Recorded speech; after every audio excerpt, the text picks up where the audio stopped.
एक नगर में एक ब्राह्मण रहता था। उसके 4 पुत्र थे। तीनों बड़े ब्राह्मण पुत्रों द्वारा शास्त्रों का ज्ञान प्राप्त किया गया था, परंतु बुद्धि की उनमें कमी थी। चौथे ब्राह्मण पुत्र को शास्त्र ज्ञान नहीं था, परंतु वह बुद्धिमान था। एक दिन चारों भाई भविष्य की चर्चा करने लगे। बड़ा लड़का बोला, हमने इतनी विद्या अर्जित की है, किंतु जब तक इसका उपयोग न किया जाए यह व्यर्थ है, सुना है।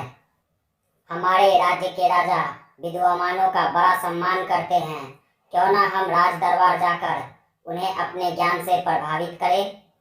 पुरस्कार स्वरूप वह अवश्य हमें अपार धन संपदा प्रदान करेंगे।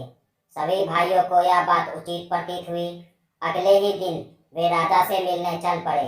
उन्होंने आधा रास्ता ही पार किया था कि बड़ा भाई कुछ सोचते हुए बोला, हम में से 3 के पास विद्या है।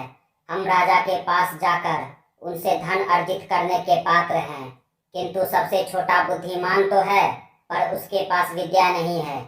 मात्र बुद्धि के बल पर राजा से धन का अर्जन संभव नहीं है। हम इसे अपने हिस्से में से कुछ नहीं देंगे, इसका घर लौट जाना ही उचित होगा। दूसरे भाई ने भी बड़े भाई का समर्थन किया, किंतु तीसरा भाई बोला, यह हमारा भाई है, हम सब साथ पले बढ़े हैं, इसीलिए इसका साथ देना चाहिए। मैं अपना कुछ धन इसे दे दूंगा। अंत में सभी सहमत हो गए और आगे की यात्रा प्रारंभ की। मार्ग में एक घना जंगल पड़ा। जंगल से गुजरते हुए उन्हें शेर की हड्डियों का ढेर दिखाई पड़ा। उसे देखकर बड़ा भाई बोला, भाइयों, आज अपनी विद्या का परीक्षण करने का समय आ गया है। देखो इस मृत शेर को, हमें अपनी अपनी विद्या का प्रयोग कर इसे जीवित करना चाहिए। सबसे बड़े भाई ने शेर की हड्डियों को इकट्ठा कर उसका ढांचा बना दिया। दूसरे भाई ने अपनी सिद्धि से हड्डियों के ढांचे पर मांस चढ़ाकर रक्त का संचार कर दिया। तीसरा भाई अपनी विद्या से शेर में प्राणों का संचार करने आगे बढ़ा, तो चौथे भाई ने उसे रोक दिया और बोला, भैया कृपया कर ऐसा अनर्थ मत कीजिए।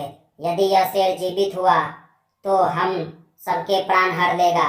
यह सुनकर तीसरा भाई क्रोधित हो गया। वह बोला, मूर्ख, तुम्हारे साथ चलने का समर्थन कर कदाचित मैंने त्रुटि कर दी है। तुम चाहते हो कि मैं अपनी विद्या नष्ट कर दूं, किंतु ऐसा कतई नहीं होगा। मैंने इस शेर को अवश्य जीवित करूंगा। चौथा भाई बोला, क्षमा करे भैया, मेरा अर्थ यह कतई नहीं था। आपको जो उचित लगे करे, बस मुझे किसी वृक्ष पर चढ़ जाने दें।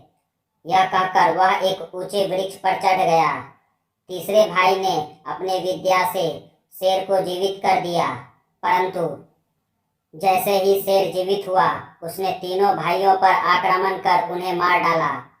चौथा भाई जिसने बुद्धि का प्रयोग किया था, वह वृक्ष पर बैठा यह सब देख रहा था।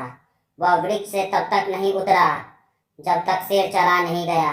सिंह के जाने के बाद वह वृक्ष से उतरा और गांव लौट गया।